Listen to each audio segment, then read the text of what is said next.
മുൻ KPCC അധ്യക്ഷൻ പ്രമുഖ കോൺഗ്രസ് നേതാവ് തെന്നല ബാലകൃഷ്ണപിള്ള അന്തരിച്ചു.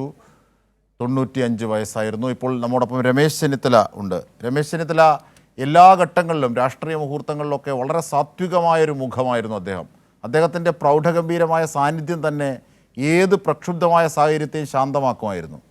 എങ്ങനെയാണ് അദ്ദേഹത്തെ ഓർക്കുന്നത് ചെന്നിത്തല? തന്നച്ചേട്ടന്റെ സാന്നിധ്യം തന്നെ ഒരു അനുഗ്രഹമായിരുന്നു പാർട്ടിക്ക്.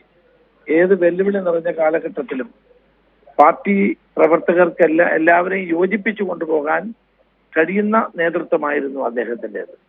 ആരോടും ഒരു പരിഭവമില്ലാതെ എല്ലാവരെയും യോജിപ്പിച്ചു കൊണ്ടുപോകുന്ന ഒരു പ്രവർത്തനമായിരുന്നു അദ്ദേഹം കാഴ്ചവെച്ചത്.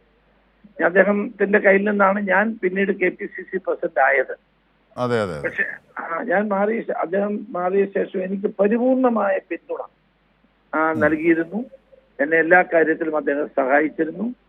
ഇന്ത്യൻ നാഷണൽ കോൺഗ്രസിന്റെ കത്തിച്ചു വെച്ച ഒരു നിലവിളക്ക് പോലെ ഐശ്വര്യപൂർണമായ ഒരു നേതൃത്വമാണ് തെന്നച്ചേട്ടൻ്റെത് എന്ന് നമുക്ക് വിശദീകരിക്കാൻ കഴിയുന്ന ഒന്നാണ്. അദ്ദേഹത്തിന്റെ നിര്യാണത്തിൽ ഞാൻ അനുശോചനം രേഖപ്പെടുത്തുന്നു.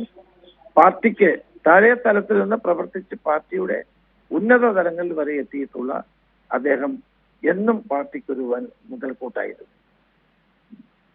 തീർച്ചയായും രമേശ് ചെന്നിത്തല അദ്ദേഹം സൂചിപ്പിച്ചത് വളരെ ശരിയാണ്. കാരണം ഒരു കത്തിച്ചു വെച്ച നിലവിളക്കിൻ്റെ സാന്നിധ്യമായിരുന്നു അദ്ദേഹം എന്ന്. കാരണം വ്യക്തി എന്ന നിലയിലും പ്രവൃത്തികളിലും വാക്കിലും നോക്കിലുമൊക്കെ ആ സാത്വിക ഭാവങ്ങൾ വരുന്ന നേതാക്കന്മാർക്ക് രാഷ്ട്രീയക്കാർക്കൊക്കെ മാതൃകയാകുന്ന തരത്തിലേക്കുള്ള ഒരു ഇടപെടലായിരുന്നു അദ്ദേഹത്തിൻ്റെ സാന്നിധ്യത്തിലും വാക്കിലും നോക്കിലുമൊക്കെ അത് അദ്ദേഹം പ്രതിഫലിപ്പിച്ചിരുന്നു. ആ അർത്ഥത്തിലുള്ള ഒരു സാത്വിക ഭാവം പൊതുപ്രവർത്തന രംഗത്ത് രാഷ്ട്രീയ രംഗത്ത് മാതൃകയായി നിലനിർത്തിയിരുന്നു എന്നാണ് രമേശ് ചെന്നിത്തല അദ്ദേഹത്തെ അനുശോചിക്കുന്നത്. എന്തായാലും തെന്നല ബാലകൃഷ്ണപിള്ള 95 വയസ്സായിരുന്നു. വാർദ്ധക്യ സഹജമായ അസുഖങ്ങളെ തുടർന്ന് സ്വകാര്യ ആശുപത്രിയിൽ ചികിത്സയിലായിരുന്നു. ചികിത്സയിലിരിക്കെയാണ് അദ്ദേഹം വിട പറഞ്ഞത്.